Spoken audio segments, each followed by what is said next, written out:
இன்றைக்கி சாம்பல் புதன்கிறதுனால காலையிலே எழுந்திரிச்சு நாங்கள் மாஸ்க்கு ஃபேமிலியோடு போயிட்டோம். வீட்டுக்கு வரும்போது 7:30 மணி ஆயிடுச்சு. அவசரமாக பிள்ளைங்களுக்கு ஒரு சாப்பாடை வச்சிடலாம் அப்படின்னு சொல்லிட்டு இன்ஸ்டண்ட்டாக ஒரு மாங்காய் ஊறுகாய் ரெடி பண்ணேங்க.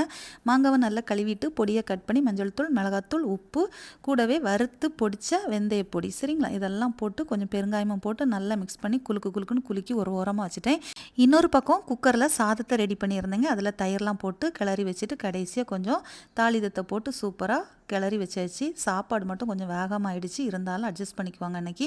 அப்புறம் இன்ஸ்டண்ட்டாக நம்ம ரெடி பண்ண ஊறுகாய்க்கு பார்த்திங்கன்னா நல்லெண்ணெயில் கடுகு, காஞ்ச மிளகா, கருவேப்பிலை போட்டு தாளித்து கொட்டினோன்னா சூப்பராக இருக்கும் இந்த தயிர் சாதத்துக்கு. காலையில் இட்லியை மட்டும் கடையில் வாங்கிடலாமா அப்படிங்கிறத ஃபஸ்ட்டு யோசித்தேன். அதுக்கப்புறம் மாவு இருக்குது, எதுக்கு வேஸ்ட்டாக கடையில் கொடுக்கணுமே அப்படின்னு சொல்லிட்டு படப்படா கடையிலேருந்து வாங்கின மாவு தான். சரி, உடனே இட்லி வச்சுட்டேன். ரொம்ப பஞ்சு போல் இருந்தது. இதுக்கு கொஞ்சம் வெங்காய சட்னியும் ரெடி பண்ணி காலையில் உள்ள பாடம் அப்படியே முடிச்சுக்கிட்டேன். இதுக்கப்புறம் நமக்கு நார்த்தங்காய் ஊறுகாய், குரு நார்த்தங்காய் ஊறுகாய் எனக்கு ரொம்ப பிடிக்கும்.